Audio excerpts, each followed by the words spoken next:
Copying values in Excel is an everyday task, but sometimes we want to only get the values and not the formatting when we are copying cells and data.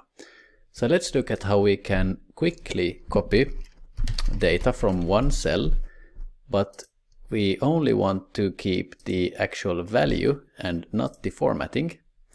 So let's change a bit here. So if we now press Ctrl C and Ctrl V, we copy the data or the value and the formatting.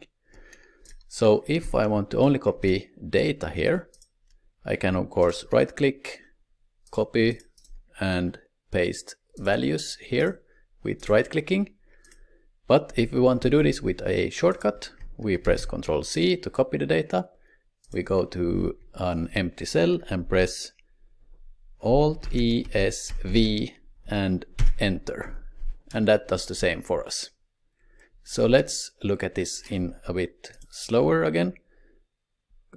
We have Alt+E+S+V, and that brings us this paste special window here, and it selects with the last V, it selects the values, and then we can just press OK and it will paste the same for us. So to recap, Alt+E+S+V and Enter or OK.